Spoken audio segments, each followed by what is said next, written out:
లేకపోయినాం.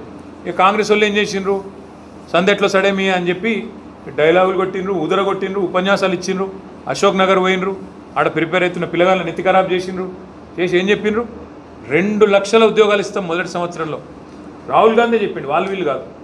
ఇవాళ leader of ఆపోజిషన్గా ఉన్న రాహుల్ గాంధీ ఆయనే చెప్పిండు, మొదటి సంవత్సరంలోనే 2 లక్షల ఉద్యోగ నియామకాలు చేస్తా అన్నాడు. మరి ఇవాళ జూలై 10, వాళ్ళు గద్దెనెక్కింది డిసెంబర్ 7. అంటే 7 నెలలు దాటి 8వ నెల అడుగు పెట్టినాం. ఇప్పటి వరకు ఒక్క నోటిఫికేషన్ ఇవ్వలేదు. ఇచ్చిన 2 నోటిఫికేషన్ కూడా ఏంటి, మనం ఇచ్చిన వాటిని క్యాన్సిల్ చేసి మళ్ళీ తిరిగి పిలిచింది. గ్రూప్ 1 మనం ఇచ్చిన నోటిఫికేషన్, దాన్ని రద్దు చేసి దానికి ఒక 60 ఉద్యోగాలు జోడించి మళ్ళీ కొత్తగా ఇచ్చినట్టు యాక్టింగ్.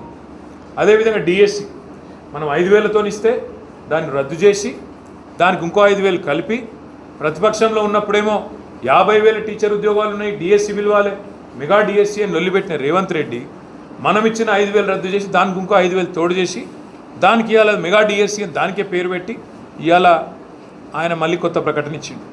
ఈ 2 మనం రద్దు చేసి ఇచ్చిన వాటిని రీనోటిఫై చేసాడు తప్ప కొత్త నోటిఫికేషన్ ఒక్కటి ఇవ్వలే. ఏం చెప్పారు, కాకపోతే జాబ్ క్యాలెండర్ అని ప్రకటించారు. ఫుల్ పేజ్ యాడ్స్, పెద్ద పెద్ద పేపర్లలో, ఇంగ్లీష్లో, హిందీలో, తెలుగులో ఫుల్ పేజ్ యాడ్స్. జనవరి 1 నాడు ఒక ఫలానా నోటిఫికేషన్, మార్చి 1 నాడు ఫలానా, ఏప్రిల్ 1 నాడు ఫలానా, జూన్ 2 నాడు ఫలానా అని చెప్పి ఇప్పటిదాకా 10 నోటిఫికేషన్లు ఏవైతే ఇస్తా అన్నారో 10 ఎత్తగొట్టిండు. 10 ఒకటి కాదు, మీరు చూసుకోండి కావాలంటే జాబ్. ఇప్పుడు ఈ పోరాటంలో కూడా ముందున్నారు, నా అభినందనలు. కానీ ఇంకా చాలా చేయాల్సింది ఉంది. ఇది కేవలం ఆరంభమే. ఇప్పుడు మనం ఈ ప్రభుత్వం అయితే ఏ ఒక్క హామీ కూడా నిలుపుకునే ఆలోచనలో లేదు, నిలుపుకునే శక్తి లేదు. ఇక రోజు ఒకటే దుకాణం, తెల్లారు లేస్తే కేసీఆర్ను తిట్టాలి, కేసీఆర్ను బద్నాం చేయాలి, కేసీఆర్ ఇట్లా, కేసీఆర్ అట్లా అని రోజొక్క అటెన్షన్ డైవర్షన్ గేమ్ ఆడాలి. ఒకరోజు ట్యాపింగు, ఒకరోజు కాళేశ్వరము, ఒకరోజు ఇంకో రోజు ఇంకోటి డ్రామా నడిపించాలి. మొత్తానికి అసలు పని ఎదురా అంటే అది మాత్రం ఏం లేదు.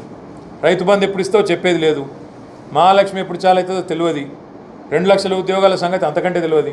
మరి ఏమైందిరా, ప్రైవేట్ యూనివర్సిటీలు ఎందుకు ఇచ్చినావు, అన్నావు కదా కాంగ్రెస్ వాడు వస్తే అంటే సమాధానం ఉండదు, ఇంకోటి ఏదో రాపియాలి పేపర్లో, ఆ టైప్లో నడుస్తూ ఉంది. ఆఖరికి సోషల్ మీడియాలో పోస్టు పెడితే కూడా ఇవాళ ఎదురుదాడి చేసే పరిస్థితి.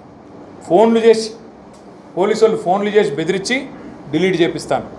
కరెంటు వస్తలేదని చెప్పి ఇక్కడ ఎవరైనా నగర పౌరులు పెడితే హైదరాబాద్లో కానీ బయట కానీ వాళ్ళకు విద్యుత్ అధికారులు ఫోన్ చేస్తారు, తీయండి మీరు వెంటనే డిలీట్ చేయండి, మాకు పైకి వెళ్ళి ఒత్తిడి ఉంది, కరెంట్ రాకపోతే పోస్టులు పెడతారా అని చెప్పి వాళ్ళ మీద ఒత్తిడి. సో ఈ చిల్లర రాజకీయం ఏదైతే అధికారాన్ని అడ్డం పెట్టుకొని దబాయించి ప్రజలను నడిపిస్తా అనుకుంటున్నారో ఎక్కువ రోజులు